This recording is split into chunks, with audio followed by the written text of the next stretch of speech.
All right, so today is number 5 in Days of Domestic Violence Awareness Month.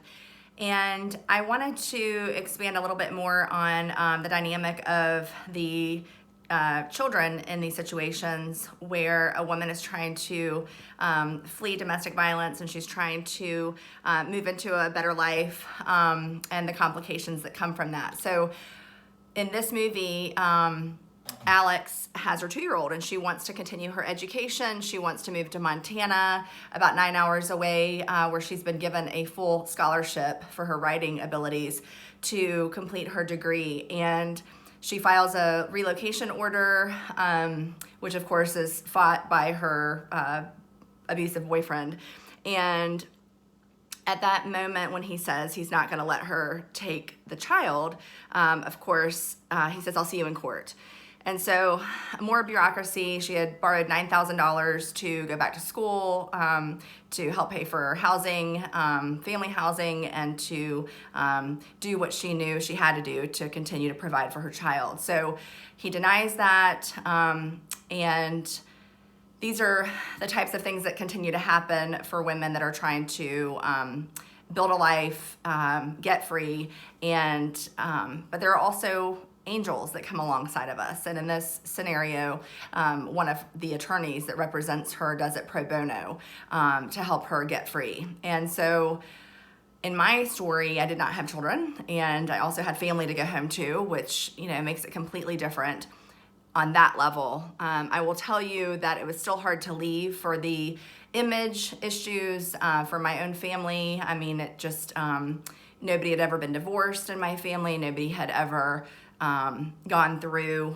anything, as far as I knew, that I was going through. So I think that the angels that came alongside me to help me, just like this attorney did, to help her do the relocation order and to finalize her move.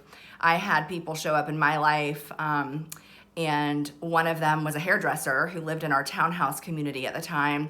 She had started doing my hair, and she noticed one day that my ex-husband had come home most days at lunchtime while I was working in the bank, and he was carrying handles, empty handles of liquor to the dumpster. And so I had no idea that he even had been buying these liquor handles.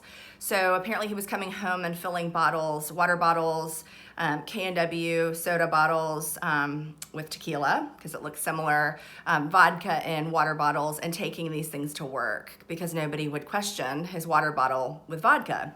So I knew that I was dealing with an alcoholic, or at least I knew he had a drinking problem. I wasn't quite there on the alcoholic recognition. Just, I had never seen anything like it. So when confronting him one evening, he raged at me and screamed at me and punched holes through walls as I asked him about the bottles that I had found in the house.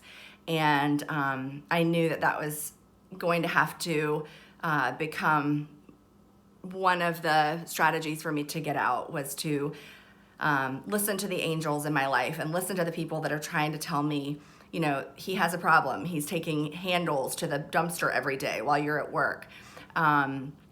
So, you know, I could go on and on about that, but I think that the dynamics of relationships when there's alcohol abuse, drug abuse, and I was married to somebody with a job, seemed to have come from a great family. I don't know the total details of his past. I really don't. I tried to get him to go to therapy. Of course, every abuser doesn't want to do that.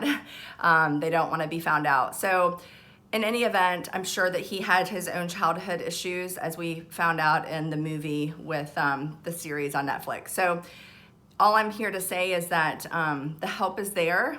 We have to get out. We have to listen to those angels that come alongside us and want to help us get out. So that's day 5. I'll continue to share stories of other angels that came alongside to really help me open my eyes and not be in denial about what was happening. All right, have a great afternoon, and I'll be sharing more soon. Thanks.